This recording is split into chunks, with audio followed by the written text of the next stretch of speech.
সবাইকে শুভেচ্ছা জানিয়ে বন্ধুরা আজকে শুরু করছি রুই মাছের পুরনো দিনের একটি রেসিপি খুব হালকা মশলার মধ্যে। প্রথম আমি আমার রুই মাছটাকে ম্যারিনেট করব সিম্পলসে, শুধু একটু মরিচের গুঁড়ো, একটু লবণ আর অল্প পরিমাণ হলুদ।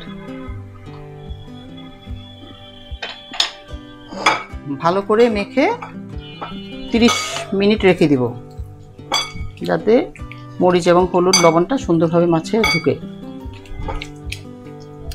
আর এই সাধারণ রান্নাটা করতে আমার কি কি লাগবে, আমার এখানে আছে পোস্তদানা, সরিষা হালকা ভেজে নিব, হালকা হলুদ, লাল মরিচ, লবণ আর পেঁয়াজ, আর অন্য কোনো মশলাই যাবে না। তো দেখতে থাকুন বন্ধুরা।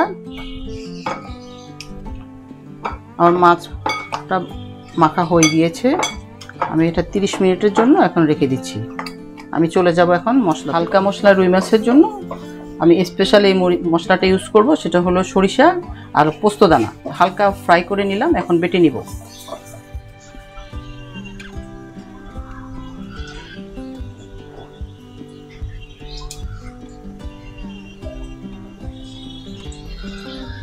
ম্যারিনেট করে রুই মাছ ফ্রাই করার জন্য এখন আমি সামান্য পরিমাণে তেল দিচ্ছি।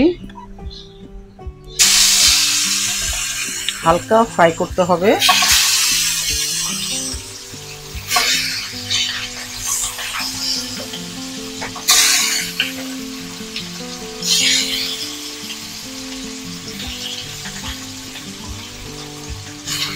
বন্ধুরা আমার মাছ ভাজি হয়ে গিয়েছে, এখন আমি তুলে নেব।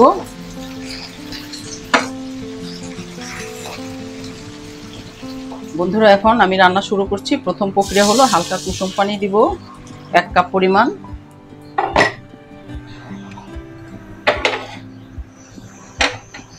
আধা কাপ পরিমাণ পেঁয়াজ একটু বলক আসুক,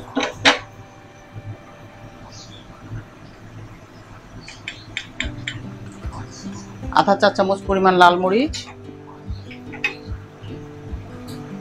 খুব সামান্য হলুদ, যেহেতু আমি মাছ ভাজার সময় হলুদ দিয়েছি, লাল মরিচ দিয়েছি।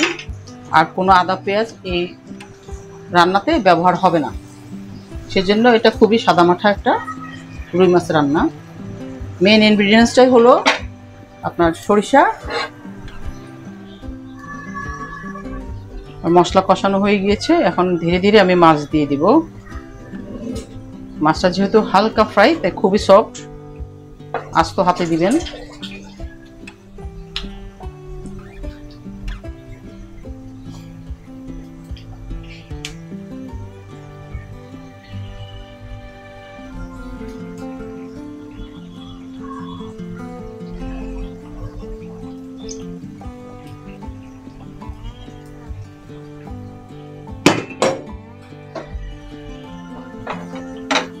এখন এই রান্নার যে মেন ইনগ্রিডিয়েন্টসটা সেটা হলো সরিষা আর পোস্তদানা বাটাটা, সেটা আমি আস্তের উপর দিয়ে দিচ্ছি।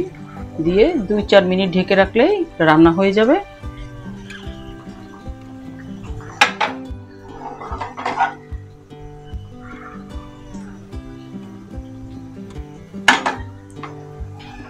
বন্ধুরা হয়ে গিয়েছে আমার রুই মাছ রান্না হালকা পাত মশলায়, একদম মাখা মাখা হবে, ঝোল থাকবে না।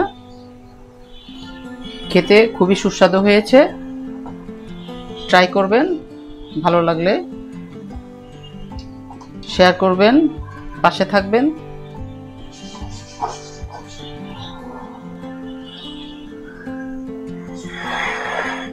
সরিষা আর পোস্তদানার সুন্দর একটা ফ্লেভার এসেছে। সাধারণত ফ্রাই বা অন্যভাবে ভুনা দো পেঁয়াজ যেভাবে খাই এভাবে ট্রাই করে দেখবেন, মাঝে মাঝে অন্যরকমও ভালো লাগে।